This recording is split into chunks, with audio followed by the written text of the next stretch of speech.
Good afternoon, everyone. This is Kelly McGovern, the Superintendent for Sweetwater County School District Number 1, and I have Nicole Bolton, our Director of Human Resources, and Stephanie Tolman, our Chief Information Officer, here with me today. We wanted to provide an update to our school community on some things that are happening within your school district. Before we begin today, I wanted to extend a thank you to the students, the staff, our parents, and our community here in Sweetwater County for really rallying and coming together in such a time of need. The kindness that we have seen towards our students and taking care of our families, Sweetwater County truly is home for all of us. The first thing that I'd like to visit with you about is our adapted learning plan. All of the 48 districts in the state of Wyoming were required to submit an adapted learning plan. One of the advantages our district did was we had a short-term goal. We weren't sure how the school closures were going to go, but it also is a long-term goal. So our adapted learning plan was rolled out the very first day after our spring break vacation, and we had our staff prepared and getting ready to go for online learning. We rolled out devices for all of our K-6 students. Our 7-12 have devices from the beginning of the year, and we prepared for that journey of online learning. In the adapted learning plan, we will continue as we have started. Our goal really is to take care of your student.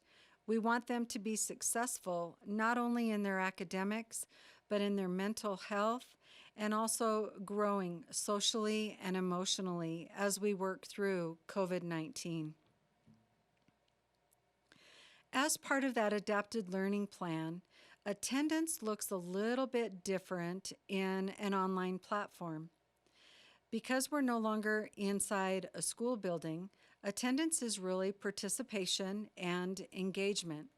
And that's where it's so important for our students to make sure that they log on and that they participate in the assignments that come before them. We're really trying to get a pattern going so that we have a system for all of you. For example, for some of our families, it works best when our teachers send out the assignments for the week at the beginning of the week, and then they're due perhaps at the end of the week or at the beginning of the next week. At the beginning, when we started this, it seemed very overwhelming, especially as a parent if you're receiving multiple parent squares, you're getting emails, and at times it just seems frustrating. I'm sure you may have felt that. But as we work through those little bumps in the road, things will start to smooth out. And we appreciate what our teachers are doing and the effort to make sure your child is successful, and for what you're doing as well. Some common questions that we're getting a lot is, how long are the school closures going to go on? And so with that adapted learning plan that we have, we actually are set for as long as we need to go if needed. We know our schools are closed through April 30th, but if that was extended, we are ready to provide services for your student. It's very difficult in this time because there's so many events that have either been postponed, like a prom, or they've been canceled, and I know Nicole will go into some of those events. We know that graduation is really weighing heavy on the hearts and the minds of all of our secondary teachers and all of you if you're affected and you have a senior student. So as of now, we know our graduation is on track for the day that it is scheduled, but we are planning for backup in case our school closures continue into the future. And as soon as we know any of those details, we always communicate out to our community as soon as we can so that you're informed and that you can make decisions as well. Please know, we know that it is so difficult in this time. I've spoken with some families in the last couple of days where their family situation has really changed just in the last week. Things are changing with their employment and their whole family situation, and it's becoming harder and harder for us as we move on. So we're here for you. Our teachers are here, and we are willing to do what's best for your student that we can do. We do have a couple of things that are positive and very much worth sharing, and I'd like to go into those very quickly. One of them is about nutrition services. And as you may know, next Monday is a holiday for our students, so we don't have school on Monday. This Friday, we will actually have double the amount of meals for breakfast and lunch at our sites that we serve. So families, we encourage you that if you are needing meals that you would regularly have on Monday, please feel welcome to take some extras on this Friday. The sites will not be available on Monday, and they'll resume on Tuesday, April 14th. We have some other great information to share with you also beginning next Tuesday, April 14th. As you know, we have 16 sites in our community that we serve meals every day, Monday through Friday, from 9 to 10. We have 2 sites that we have second chance breakfast for, and that's at Rock Springs High School and the junior high. But starting on Tuesday, April 14th, we're going to be adding 2 more. And those will be at Reliance and also at North Park Elementary. The times will fall right in line with the other sites from 9 to 10. So we'll be communicating out towards the end of this week about what that will look like, but we wanted to share that with all of you, that we have a couple more opportunities for our students and your family to grab meals. We also have one other great piece of information about nutrition services. Beginning on April 16th, that's a Thursday, and then also on Friday the 17th, on Thursdays and Fridays, we will be doubling up on our meals as well. The idea for that is we were granted some flexibility from the regulations that we have to better serve you. So what that would look like is on Thursday the 16th, we would have double the amount. So for our families with students under 19, could grab double breakfast, double lunch. That could get them through Thursday and a Friday. And then on that Friday, they could do the same, grab double, and that could help our students get through on the weekend for Saturdays and Sundays. Up until this point, we haven't had the flexibility to be able to do that, and now we do. So we look forward to that coming to help all of your families. And we have some data that I'd like to share as to how many meals we're serving within our families and how that looks. In our last update, we had for the week of March 23rd through March 27th, when school is in session, we normally serve around 14,000 meals on average. The first week, we served 18,167. We were up 30% for our first week. The second week that we have, which is from March 30th through April 3rd, as you can see, we went up from 14,000 on average to 20,571 meals that we've been able to help the kids in our community. So that is up 47% from when school is in session, and in 1 week, we're up 13%. So as you can see, we're really excited to be able to offer more opportunities to all of you and your families. And we know the importance that it serves. And please know we miss your students. We miss seeing them. We miss seeing our staff and having our hallways filled with the laughter and having kids involved. So if we can help, reach out to us, and we thank you for what you're doing. At this time, I'd like to share and turn this over to Nicole. Good afternoon, Sweetwater One families and staff.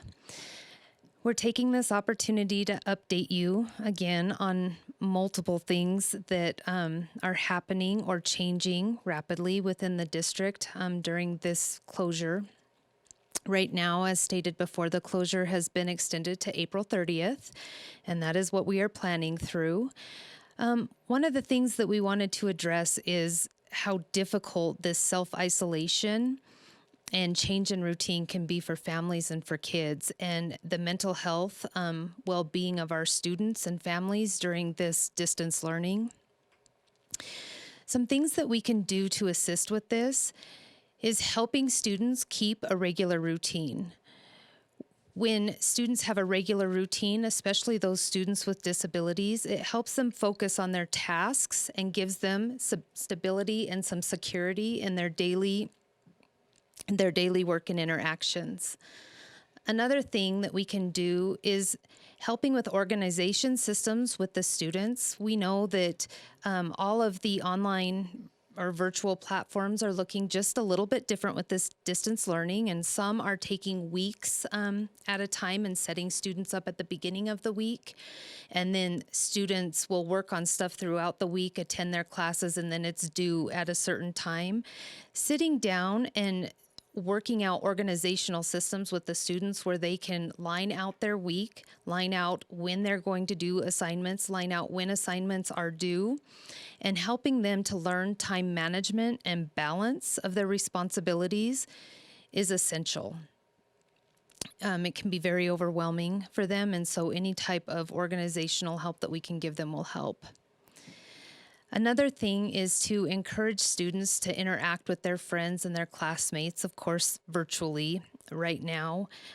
Maybe even being able to work together on assignments or class projects, although it's not the same as in-person communication and involvement.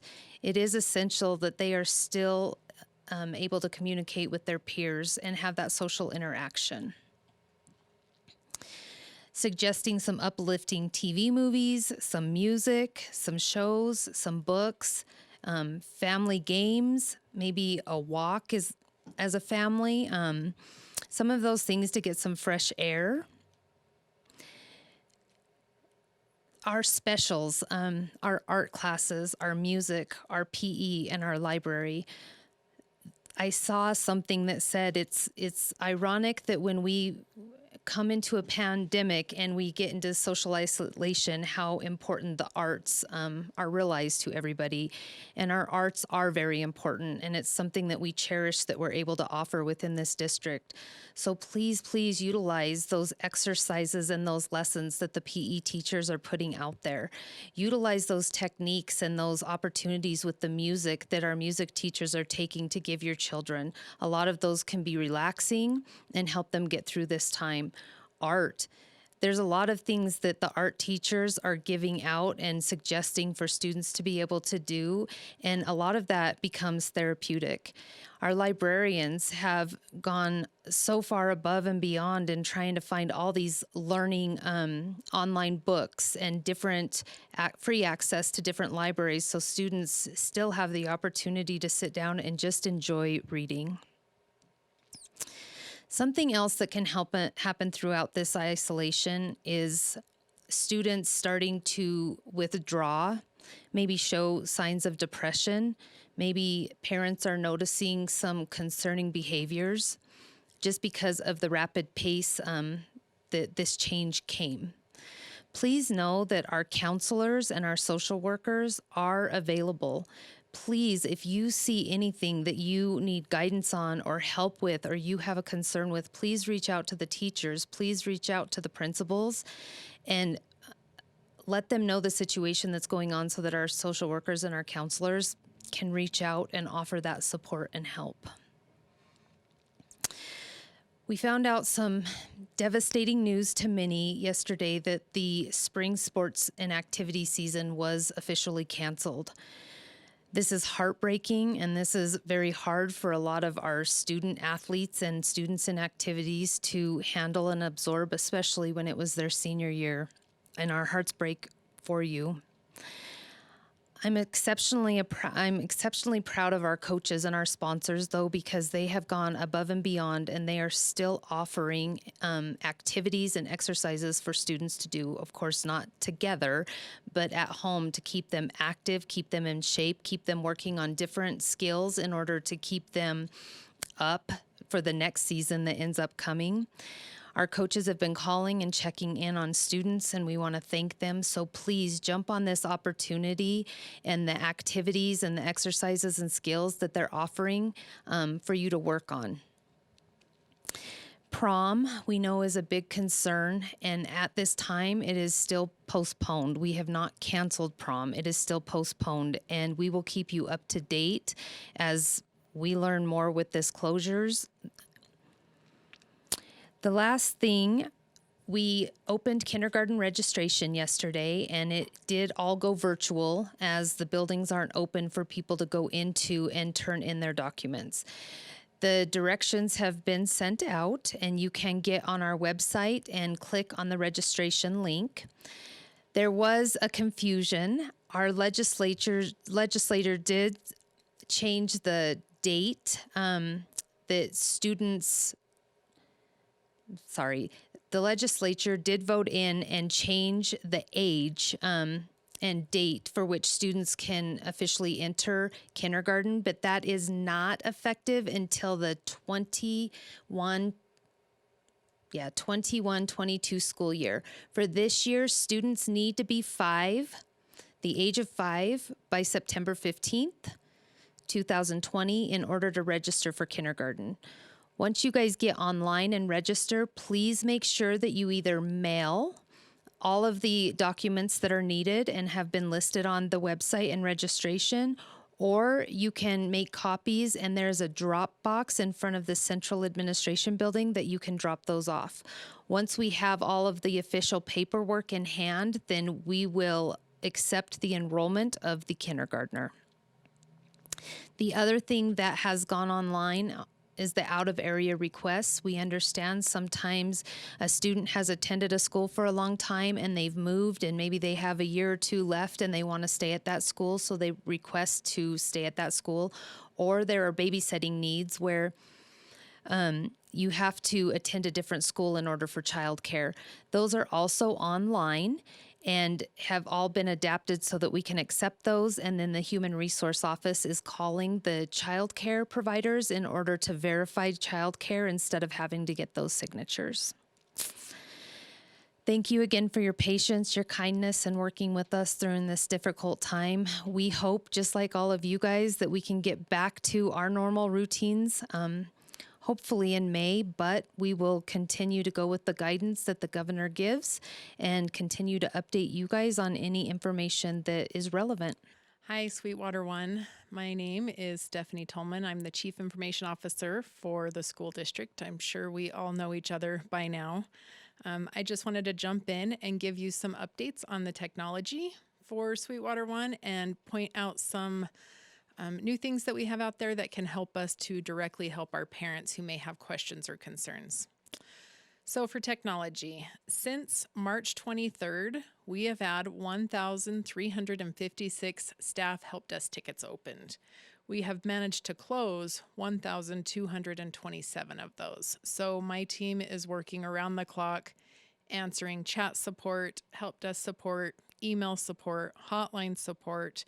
We want to make sure that all of our students and their families are taken care of and that all of our staff have the tools that they need in order to be successful in the classroom. For some of you, you may already know this, but we are holding hours at the Central Administration Building for technology pickup. So if you have reached out to the tech department and you have a device that's not charging or a charge cord that doesn't seem to be working, you'll work with somebody in my department and they will direct you to the Central Administration Building to swap that equipment out. So for example, on Monday through Friday from noon to 1, you can go to the cab if you've made prior arrangements with one of the techs, and there's a sign out front for it with a phone number for you to call. Simply call that number to say who you're picking up for or what you're picking up, and the tech in the building will run the equipment out to you that you need. Okay, we have received some questions on Parent Square and how you can modify your notification settings. If you sign into Parent Square, here I'm signed in on a browser with my account information. I can come over here and click on my name in the top right corner, click on my account, and from here I can come in and modify my notification settings. So this is available to all of our users. If I click on the Customize Settings button, you'll see that I have school alerts turned on. I'm set to receive email notifications, and if I have my email notifications turned on, I can come down here and modify this. So if we click on Digest, you can change your settings here so you'll receive messages instantly through email, or you could receive your messages at the end of the day at about 6 o'clock at night is when they usually send out to our families. So you would get one email with all of your notifications from the day. Please know that the district will send out any pertinent or important information instantly. We do have the ability to override that setting, but I strongly encourage you to jump into Parent Square and take a look and see where that is set for you.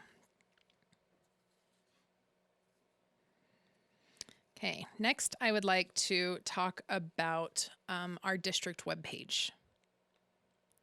So coming over here to the district webpage, I want to point out some important features that we have and some things that we've added. There is a link here to our adapted education plan that was approved by the state of Wyoming. We have a link for kindergarten registration. Our link also for the out of area and child care requests. I'd like to point out right here through the technology support, we're going to click on the technology help and support link, and this will bring you directly to our page where you could sign in and have a live chat with a building tech. We also have all of our hotline numbers listed here. The thing I really want to share with you, if you scroll down about halfway through the page, we have created a Google form for you to submit frequently asked questions. So if you're a parent and you aren't sure how to check your child's grades in Unified Classroom, you can click on this form and submit the questions that you have. If you're having problems signing into Parent Square and you're just not sure how to get started, this form will dictate videos that we'll create in the future to help our parents at home and help our students at home. Finally, the last thing on the website that I'd like to share with you, if you go to the district homepage, right here we have a YouTube channel. If you click on the link at the bottom, you can subscribe to our YouTube channel. Come in right here and just click on the big red subscribe button. We have playlists that we've been creating. Some of them so far are tutorials for our teachers to help them work with your students in Google Meets and virtually and online. Based on the questions that we receive on the FAQ Google form that I just told you about, we will start to create videos for our parents and students. So if you look in our playlists, we have a tutorials playlist, but we're going to be adding a parent playlist for those of you out there who have submitted questions through our Google form. Finally, I'd just like to say thank you to everyone. I think this has been a massive change for our district, and I really appreciate all of the people that we have interacted with have been very friendly. My staff has worked really hard to make sure that we're meeting your needs and we're providing you the information that you need to be successful. Feel free to reach out at any time, and we are happy to help you. Thank you, and keep an eye on our district YouTube channel. And as we close the update with you, we know that we went over several different things: our adapted learning plan, some new opportunities for breakfast and lunch. We know our schools are closed through April 30th. Any changes to that, we will always communicate out as quickly as we can. Graduations for now are on schedule on their regular dates. We're working on any long-term plans should we need those, but for now our schools are closed through April 30th. The mental health, please take care of one another during this difficult time. And then of course the technology pieces that Stephanie went through. So as we close, we'd just like to say thank you to our students, to our staff, and to all of you for making Sweetwater One a place for all of us. Take care.